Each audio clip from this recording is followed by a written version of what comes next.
Hi, I'm Rev Myron. I'm a minister through Pathways of Light, and I've been a Course in Miracles student for 40 years. This year, I'm going through the text, or at least I started going through the text, reading a paragraph or two or three, asking Jesus to clarify for me. And then I write from that clarity. And that's what I'm sharing with you today. So let's get started. We're on chapter 1, section 3, Atonement and Miracles, paragraph 9. So paragraph 9 says miracles are selective only in the sense that they are directed toward those who can use them for themselves. Since this makes it inevitable that they will extend them to others, a strong chain of atonement is welded.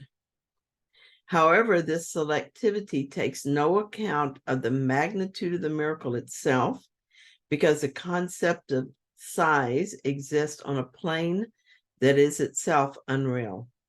Since the miracle aims at restoring the awareness of reality, it would not be useful if it were bound by laws that govern the error it aims to correct. It makes sense, doesn't it? One time I was very angry with my boyfriend. I had just discovered he was lying about something important to me. And to make it worse, we were at the home of a couple I barely knew with a group of his friends. I was shocked by his revelation, and I had no privacy in which to work it through. I certainly didn't feel like playing volleyball with everyone else. I noticed that the couple whose house we were visiting was not playing volleyball either. They were doing something inside. So I decided to introduce myself. At least it was quiet and peaceful in the house. I was still reeling from the sense of betrayal and was filled with conflicting emotions. So I was especially drawn to the peace. I liked the couple, and we began to have a nice visit. Somehow, we got on the subject of spirituality, and I shared some of my path as a Course student. They'd never heard of A Course in Miracles, but were very interested and decided on the spot to get the book. As I talked about my favorite subject, I relaxed and let go of the anger I'd been holding on to. I thought how nice it would be to have someone to study with, since at that time I was still very isolated in my study. Later, when I left, I marveled at how even in my anger and frustration, the Holy Spirit used me. All it took was for me to be willing to set aside my own self-interest long enough to be a vessel. In doing so, I was giving my permission to be healed because, of course, my joy at being used by the Holy Spirit trumped my anger and need to be right. It just snapped me right out of it. I had no way of knowing that maybe this couple would be the next link in the chain of atonement. I still didn't know how that worked out in the bigger picture, where the chain went from there. And as it happened, I was never to study with them. Shortly after, they moved away. I also had an idea that I could be of service at a time. I had no idea that I could be of service at a time when I was absolutely ignoring everything I learned from the Course. At that time, I still believed I had to be deserving in order to serve. These people were virtual strangers to me. I did not set the meeting up. I did not go into their house to proselytize. It had never occurred to me that they would be interested in A Course in Miracles. I was not prepared to talk about the Course. I was angry, confused, conflicted, and unable to think straight. Certainly, I wasn't feeling spiritual or behaving in a way that fit my description of spiritual. When I learned what I learned that day, the gift I took from the encounter was a realization that all Jesus needs from me is a moment of willingness. He doesn't need my vision. He brings the vision. He doesn't need a perfectly healed teacher. He heals me as I teach. I learned that day about surrender. I was too upset and my mind was too confused to make plans and try to control the situation. And that was perfect. Certainly, I would never have guessed that he needed so little from me. It took a lot longer for me to realize this is always true and to let go of the arrogance of believing he needs more. But I absolutely realized that I can see so little of the plan that it can't be my job to know who needs the miracle or who is ready for it and where it might most effectively be applied. I still take over in little ways, but when I catch myself, I easily and gladly let go of the reins. I know better now.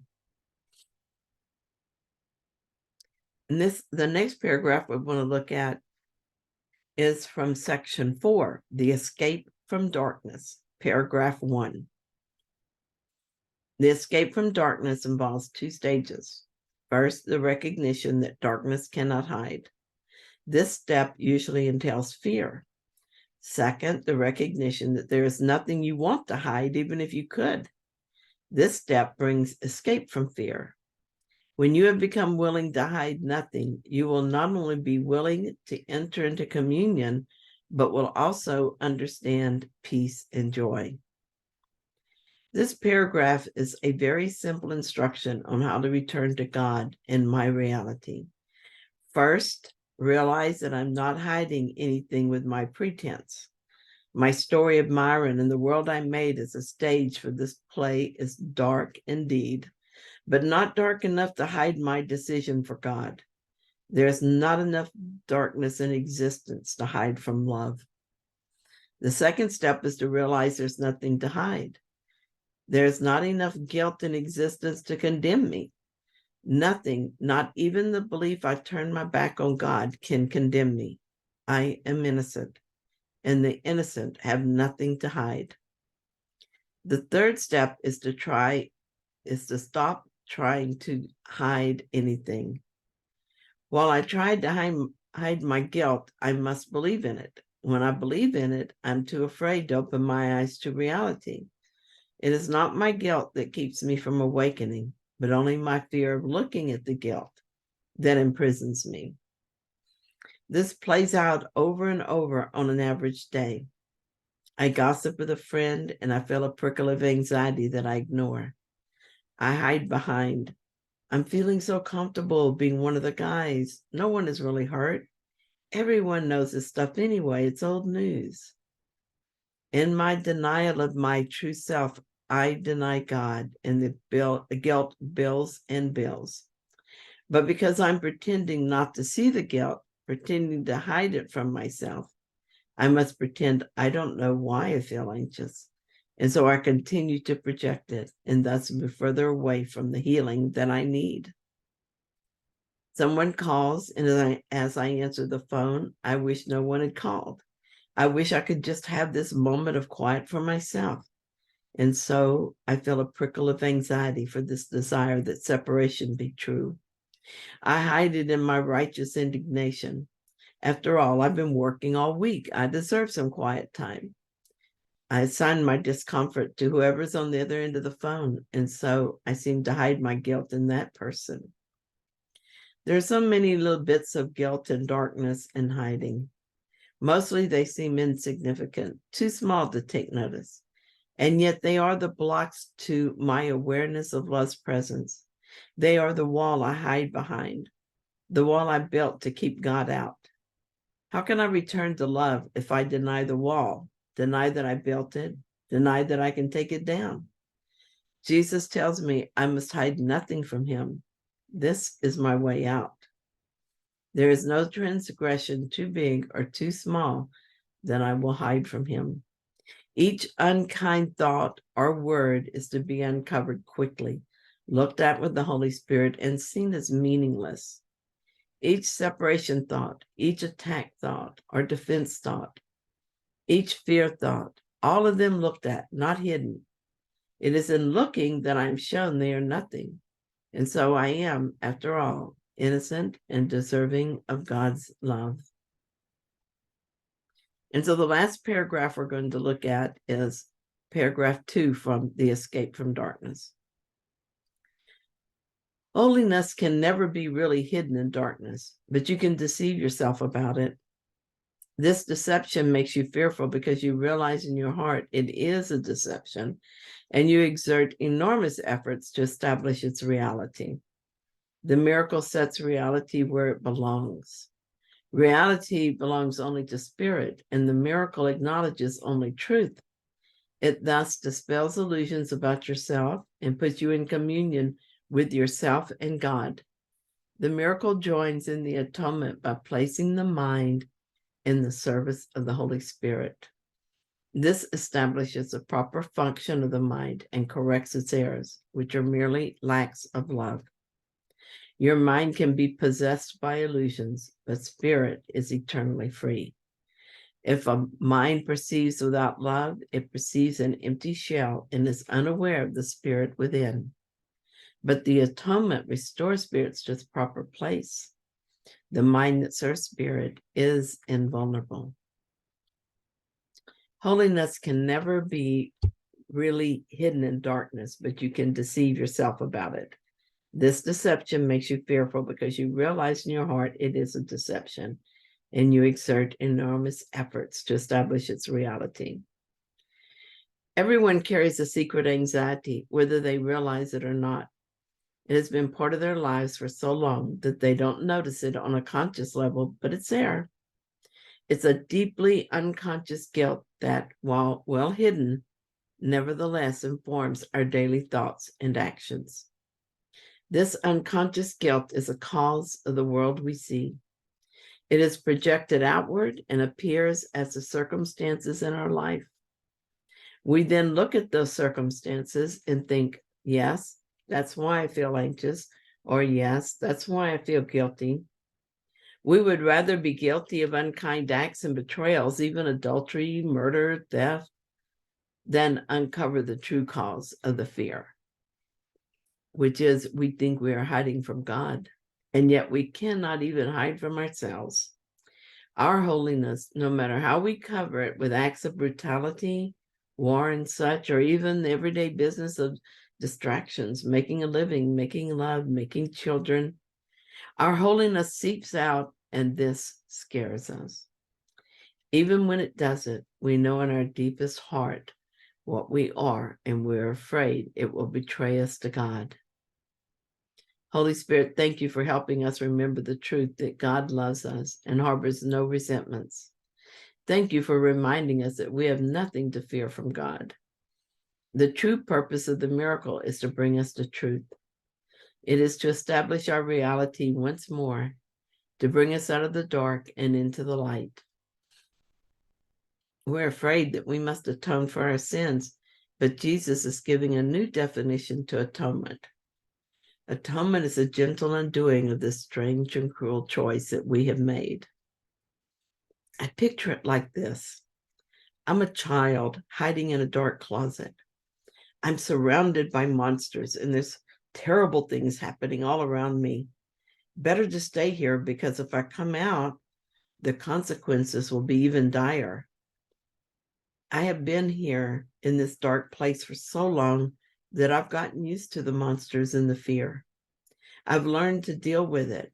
I've spent many lifetimes here, and now the only thing I fear worse than the monsters is leaving the dark.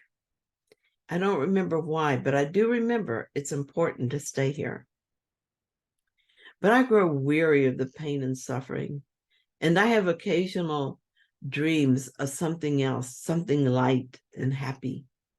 I begin to pay attention to this thought a bit more.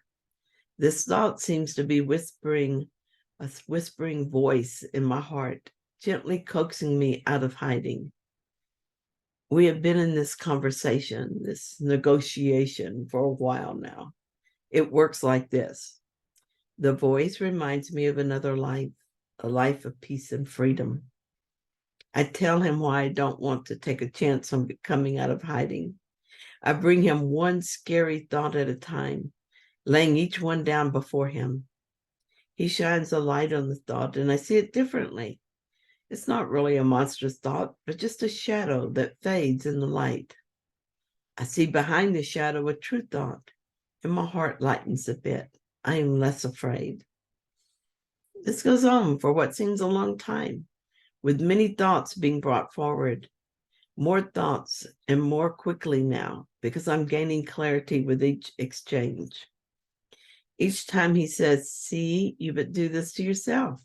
There's no real threat in this. This is a miracle. Each healed thought is a miracle. As my thoughts are corrected, the miracle takes form and I see the connection. The voice is right. The monsters are not real. The monstrous circumstances are not real. The world I see is not real. I but did this to myself after all. As I allow my mind to be corrected, all the monsters disappear. The frightening circumstances, the suffering and the pain were all simply effects of the untrue thoughts I was holding in my mind. They were the guilty thoughts taking form, and now the thoughts are changing. So is the form they take. I see now that I'm not that frightened child hiding in the dark I once thought I was. I'm not that at all. I'm spirit. I am the maker of the child and the maker of the dark places. And yes, even the maker of the monsters, the unpleasant circumstances, and the pleasant distractions as well. I'm the maker of it all. And as I allow my mind to be healed, I become the maker of happier stuff. When the healing is complete, and when I finally and fully accepted the voice and its reassurances, I will come all the way out of the darkness and stand before my Creator. That is a final step for me to take. Then, when it's no longer frightening me, He will lift me up. He will enfold me with His love and His care. He will bring me into His self, and I will laugh as I realize I had been there all along. I see this. I see it out of the corner of my eye. Holy Spirit, please free my mind of any remaining impediments to this happy ending. I gladly look at any of the mistaken, frightened thoughts that are still in my mind. I gladly give them to you. I want to be free again. I am ready to lift the veil and pass through to you. Spirit, please take me to God. Thank you so much for joining me in this reading. I hope you enjoyed it. If you find it helpful, then please like it. And if you haven't yet, please subscribe. I'll be back tomorrow with another reading. See you then.